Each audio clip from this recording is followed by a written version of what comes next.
নমস্কার, সবাই কেমন আছেন? বংমায়ের ঘর কন্যাতে আপনাদের অনেক অনেক স্বাগত। আজ শনিবার, ঘড়িতে এখন 7:30 কি 7:45 মতো হবে। গুড্ডির তো স্কুল ছুটি। সবাই মিলে একসাথে বসে চাটা খাওয়া দাওয়া হলো। এবার রান্না শুরু করছি। কাল রাতে একটু ছোলার ডাল ভিজিয়ে রেখেছিলাম, ভাবলাম একটু বড়া করে মিষ্টি কুমড়োর ডগা করব। বাড়িতে যে মিষ্টি কুমড়োর ডগাটা হচ্ছে অনেক দিন থেকে ইচ্ছা, একটু এইভাবে রান্না করব, কিন্তু কাটা হয় না। তাই সকালবেলায় গুড্ডির বাপিকে বললাম একটু কেটে দাও। ফুলও ফুটেছে দেখছি 4টে, সেগুলো একটু বড়া ভাজবো। আর নিরামিষ তো, একটু এটা সেটা না করলে খাওয়া যাবে না।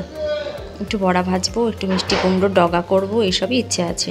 আর এদিকে দেখুন গুড্ডিকে বাজারের ব্যাগ হাতে করে পুরো রেডি, বাজারেও যাবেই। বাড়ির জিনিস খাওয়ার মজাই আলাদা বলুন। এগুলো তো বাজারে কিনতেও পাওয়া যায়, কিন্তু এই যে বাড়ি থেকে আনন্দ করে কাটা তারপর রান্না করে খাওয়ার, সেটা মজাই আলাদা। একদিনকে কাকিমণি পাঠিয়েছিল এরকম বড়া দিয়ে এটা তরকারি করে, এত ভালো খেয়েছিলাম সে মানে কি বলবো।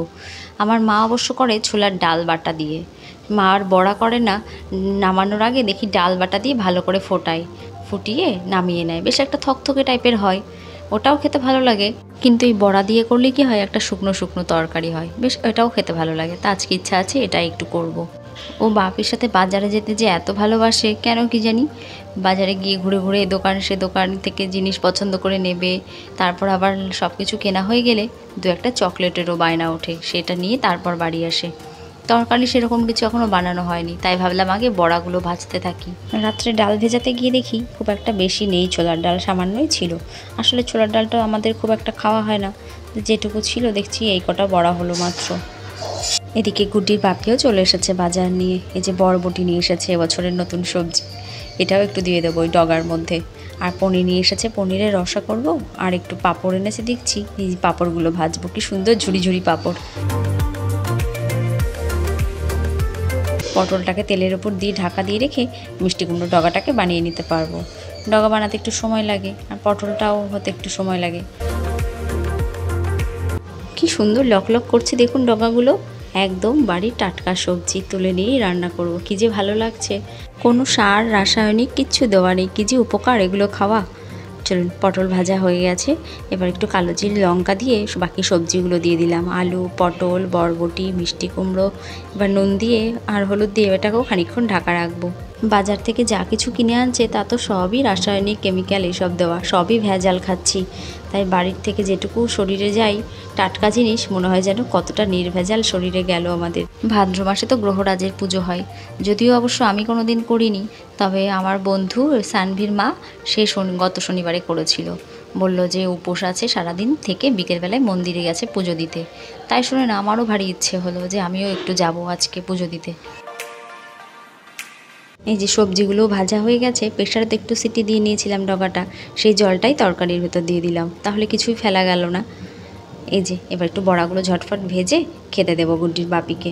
খাওয়ার জন্য খুব তাড়াহুড়ো করছে, তাই ওই কড়াইয়ে ওই তরকারিটা পাশে বসিয়ে দিয়েছি হচ্ছে, আর এদিকটায় বড়া ভাজতে থাকি।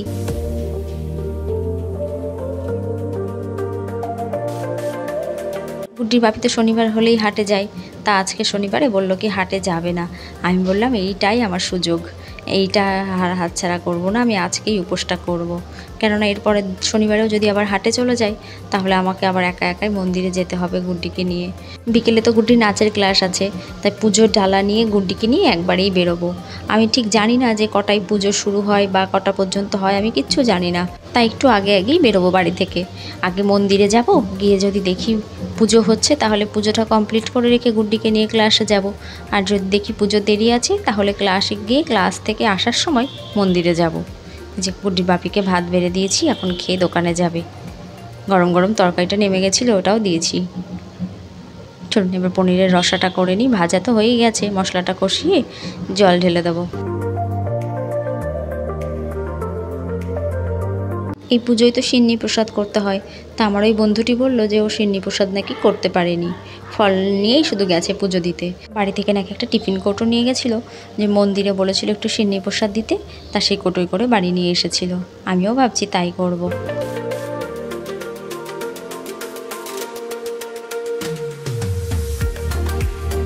এবার চাটনিটা হলেই হয়ে যায়। আমটাকে সেদ্ধ করে টক জলটা ফেলে দিয়েছি, এবার একটু চিনি দিয়ে জ্বালিয়ে নেব। আমি তো সারাদিন নির্জলা উপোসই আছি, রাতে না হয় একটু ফল টল যাই হোক কিছু খেয়ে নেব, আর গুড্ডিদের একটু বিকেলবেলায় রুটি করে দেবো। রোজই তো কিছু না কিছু জামা কাপড় নিয়ে রোদের উপর ফেলছি। আজ দিয়েছি আমার শাড়িগুলো, এই যেগুলো আমার বেনারসি শাড়ি বিয়ের। আর এই যে এই শাড়িটা দেখছেন, এটা একবার আমাদের বাড়ি থেকে পুজোতে দিয়েছিল। খুব সুন্দর কিন্তু শাড়িটা দেখতে, দেখুন কি সুন্দর, পুরো সুতোর কাজ, জরির কাজ করা, পিঁয়াজি কালার আর তুতে কালার দিয়ে। দাঁড়ান আপনাদের একবার আঁচলাটা দেখাই। এই যে আঁচলটা খুব সুন্দর কাজ করা, পুরোটা কাজ করা। তবে এইসব শাড়ি তো সবসময় পরা যায় না, বিয়ের পরপর কয়েকবার পরেছি শাড়িটা, তারপর থেকে সারা বছর আলমারিতেই তোলা থাকে। তাই ভাবলাম একটু সব রোদ খাইয়ে নিই, এত সুন্দর রোদ উঠেছে বাইরে। এরকম সিল্কের শাড়ি আমার 2-3টে মতো আছে, পুরোটা এরকম জড়ি আর চুমকি টুমকি দিয়ে কাজ করা। বেশ কিছু শাড়ি আছে যেগুলো পরাই হয় না জানেন। এই যে দেখুন, এই দুটো তাঁতের শাড়ি 4-5 বছর ধরে আলমারিতে পড়ে আছে, ভাঁজ ভাঙা হয় না। বিবাহবার্ষিকীতে কিংবা সাধের সময় যাই হোক পেয়েছিলাম। আর এই যে এটা হলো কাঞ্জিবরম, যেটা আমার বিয়েতে দিয়েছিল তত্ত্বে আমাদের বাড়ি থেকে। এই শাড়িটাও খুব সুন্দর, কারোর বিয়ে টিয়েতে থাকলে পরি, তাছাড়া আর খুব একটা পরা হয় না। রাস্তাঘাটে বেরোলে বেশিরভাগ আমি তাঁতের শাড়ি পরেই বেরিয়ে পড়ি। এইসব কোনো অকেশন ছাড়া আর পরাই হয় না, বেশিরভাগ টাইম আলমারিতেই পরেই থাকে। এই যে এই বেনারসিটা আমার বিয়ের বেনারসি, লাল আর সবুজ দিয়ে, খুব সুন্দর জানেন বেনারসিটা। আমার বিয়ের দিন যখন এটা পরি, আমাদের ওখানকার মানুষ সবাই খুব প্রশংসা করেছিল শাড়িটা দেখে। আজ থেকে 7 বছর আগে তখনই দাম নিয়েছিল এটার প্রায় 10,000 টাকা।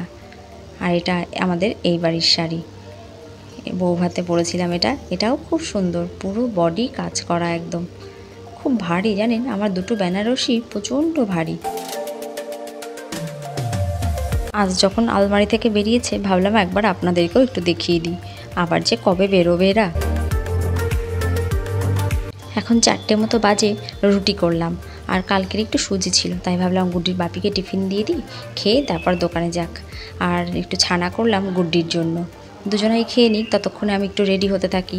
পুজোর ডালাটা গোছাবো, আলতা পরবো, কাপড় পরবো, এসব করতে করতে ওদের খাওয়া হয়ে যাবে।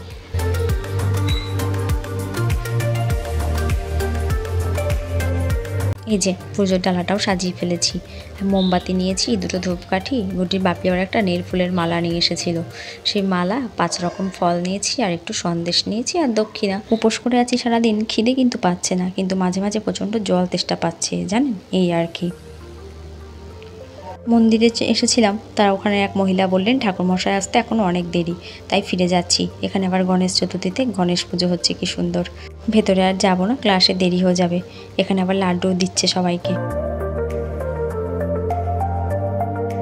ক্লাসে তো চলে এসেছি, তবে আমার ওই বন্ধুটি বলছে তুমি এখানে এসে ভুল করেছো, তোমাকে ওরা ভুল বলেছে, ঠাকুরমশাই কিন্তু একটু পরেই চলে আসবে, তোমার মেয়েকে আমি নিয়ে যাব, তুমি শিগগিরই চলে যাও, নাহলে পুজো দেখতে পাবা না।